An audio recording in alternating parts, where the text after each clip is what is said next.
It's a beat by Flow.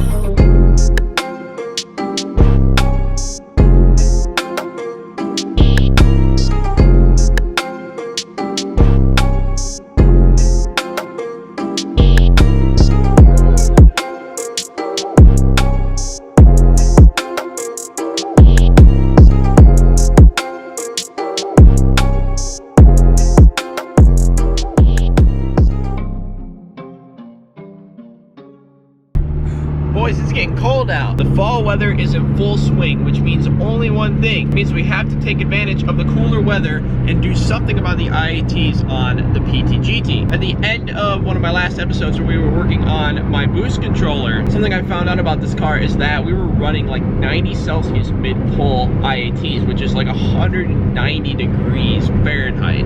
He told me 90, I was like, oh, that's too dang hot. Crazy hot IATs, which is intake air temperature. That's way too hot. That's got to be bad for performance, and we got to do something about it. So in this episode, we're going to be trying two really simple ideas that I can do like for basically completely free. And I wanted to take you guys along with the experience and see what kind of results we can get. So I've been talking to you guys not only in the comments of the videos, but also in the DMs and all across social media. And a lot of you guys had these ideas telling me a lot of different ways that I could improve the IATs. And I'm just going to kind of compile it all and talk about it in this video. And there's not a whole lot of this nice weather left before winter hits, and that's when I'm really planning to like dive into this car and fix a lot of stuff that I've been wanting to fix for a while. In the meantime, I just want to enjoy it, so that's why we're doing this now. So without further ado, let's get into it.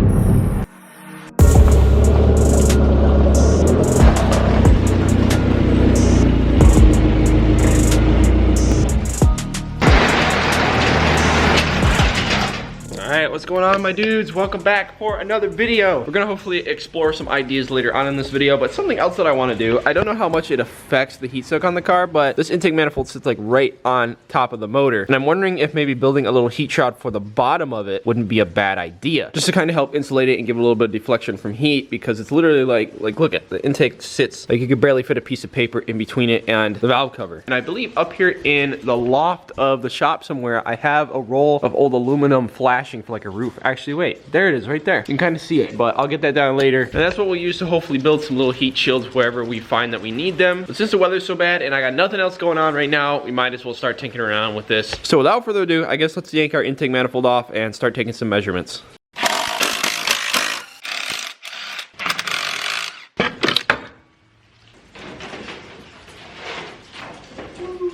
We got it, boys. Dude, this stuff is legit gonna be perfect. Check it out. It's like super thin and bendable. I'm really excited that I happen to have this laying around. All right, so here's what I'm thinking. I have these little bolts, and what I'm probably gonna try to do is just like epoxy them to the bottom of the intake. Like one here, and then maybe one over here, then maybe one or two back here. Those little things sticking down should clear. I did some measurements. I think that should work. Plus, it's flexible, so, you know, if it doesn't fit on there perfect, when I set it on the engine, it'll flex. As long as it doesn't, like, vibrate and make annoying noises, I'll be happy with it. But before we continue with that, I just had a little idea. You can see I already started to test it out, and it is actually working. I thought, what if I just sanded down the letters on my valve cover so that they were just the silver aluminum, and then the rest of it's black? So I went ahead and put 320 grit on the sanding block, and I'm going to really carefully have at these letters and clean them up. I saw actually on TikTok somebody did this with a valve cover. What they did is it looked like they used like a glue stick or something just to coat the tops of the letters before painting it. And then after they painted it, that allowed them to easily scrape off the paint from the letters, and then it was just silver like the original aluminum. So kind of a cool trick. I don't know, I've never tried it before, so I don't know if it works, but that kind of gave me the idea to try this, and it does seem to be working. Just as long as I don't scrape up the valve cover too bad, this should work.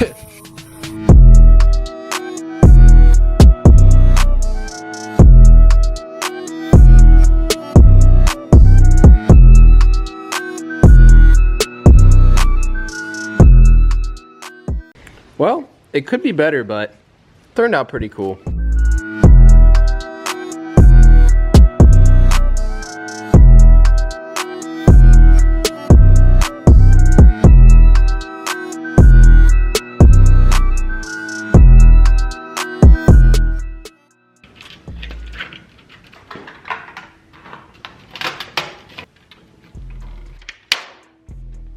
All right, now that we got this all cut out and ready, all I gotta do is drill out the holes, and I marked the general area where they need to be drilled. I just kind of like set it on there and then reached underneath and scored a little with a marker. That should be good enough that I can get it there. Got a 1/4 inch drill bit. Let's just send it.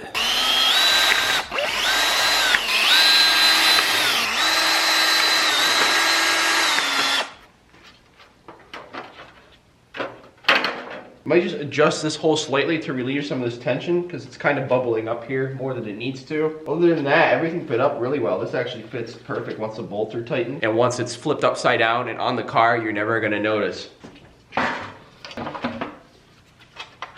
You can barely see back in there. If you look over here, you can kind of see it poking out underneath the intake, but it's no big deal. It does make slight contact with the coil, which I was hoping it wouldn't, but that's not really a big deal as long as it doesn't make like really annoying rattly noises or anything. This is just a prototype and just a little test to see what it does. In the future, I plan to build like a custom one that actually fits up, as well as a custom air intake box, and I plan to relocate the battery to the trunk, but we're gonna do that stuff in a future episode because I don't have the supplies yet. Speaking of testing out some stuff, something else I want to do is I want to cut out the fender liner down here. I don't know if you guys are going to be able to see that, but there's a small hole here in the fender, and down below it is the fender liner. Stock airbox actually reaches down in there to suck air, and a lot of people will modify the stock airbox and modify that little hole so that it better sucks in air right up through the fender. It can suck a lot better and cooler air up through here, but with the fender liner being the way it is, it basically blocks off most of that flow, so you don't really get fresh air coming up in there. But I'm just going to cut a little hole in that, and then we'll put some mesh there, and that should do the trick and hopefully allow a little bit more cool air to come in. So I guess that's what we're gonna do next. Between these two things, hopefully we'll see a little bit of improvement. Ideally though, we would have a whole box here that would funnel air straight from there into the intake and wouldn't allow any hot air from anywhere else to get sucked in. And that's what we will do in the future. A lot of people were saying that I should switch back to my stock airbox, which I would do honestly temporarily, but my stock airbox, the intake hose that goes from the turbo up, had actually cracked and split apart in a couple places just because it was old and kind of dried rubber. So that's why I ended up getting this in the first place. So I got to do something custom. I want to do something custom that looks cool too. But you can just use your stock airbox, just put a nice like K&N filter in it and remove the silencer so that you get more turbo noises. And that's actually a really, really good option as far as performance is concerned. Anyways, guys, without further ado, let's get up under here and see what we can do. All right, with the car jacked up, we can see up in here really well. Actually, this is the headlight bulb access panel, and it's literally like right where we're going to need to be opening up the hole, or at least the back half of it is. So I'm thinking maybe if we cut part of it out like right here, so cut like a half circle like that in the access panel, and then a half circle over here. That might be just perfect. And then our access panel would be maintained, and then the little clips here on the access panel would stay in place, and that would not have to be deleted or anything or modified. There we go. So I guess I already was actually able to mark it because of the dirt on it. So you can see the hole right there goes up into the car. That's what we're aiming for.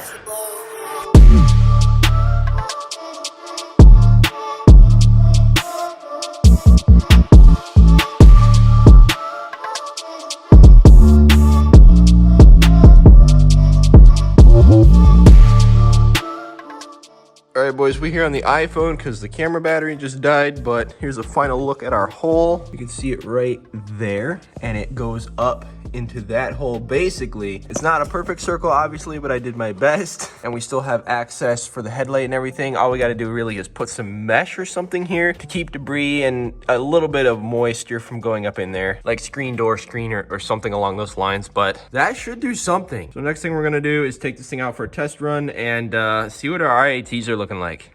Time for a very cold start. Oh yeah.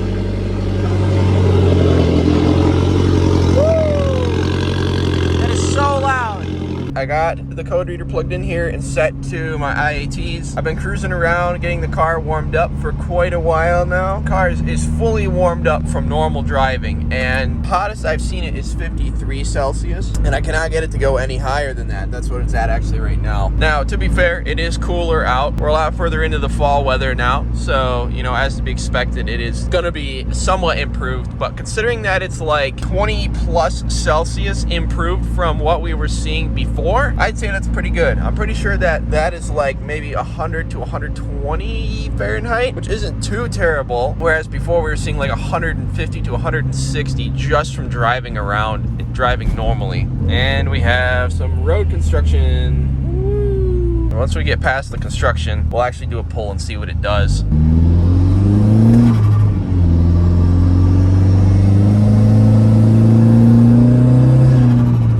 Pulling second into third, and I'll try to keep the camera on our IATs.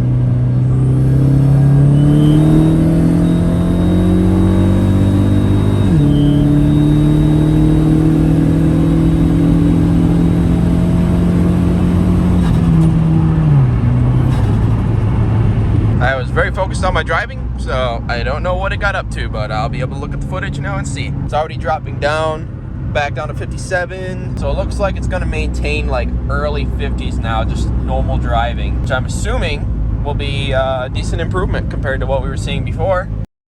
So I have this old like mesh from a window screen, and you can see I cut out a small square. And my plan was to like use silicone to just stick this around the hole, and then this would kind of keep rocks and debris and even large amounts of moisture from flying up into the intake or in the engine bay in general. But unfortunately I don't have silicone. I thought for sure that I did, but I don't actually have something that'll work for this. So I'm afraid this is where we're gonna have to draw it to a close. I hate ending a video with something like this that's not like complete, even if it is just a little bit of mesh over a hole. But nonetheless, it might not be the prettiest hole, but it does the job, as we found out. Our IATs have already improved, and literally we spent like no money on this. This was all stuff that I had laying around and just random little ideas that I had. So food for thought. Let me know what you guys think down in the comments, but I want to throw this together and do a little video because I know I was talking to a lot of you guys about this stuff and some little things that you can do to hopefully improve the IATs. Something I got thinking about though is I wanted to try to test and see if the heat shroud on the intake manifold alone did anything. But on these cars, the IAT sensor is before the intake manifold, so there's not really a good way that I could find out. So I really don't know if that did anything. It could have helped, you know, a few degrees before it hit the motor. It could have done absolutely nothing. I don't know, but nevertheless, again, it's just an idea. That was the whole point of this video. So that's what we're gonna leave off for now. I gotta go get some silicone and finish editing this video so that it can go up on time. But I got a couple other videos on the way that you guys are really going to enjoy. But again, I just want to throw this one up first because I've been having fun with this. I wanted to share it with you guys. That's what we're all about here. Hit the bell button down below as well as the subscribe button to stay up to date with some of the content that we're gonna be coming out with very soon. Again, guys, thank you so much for watching this quick little video. And thank you so much for the support. You rock. God bless, and I will see you in the next one. Peace out.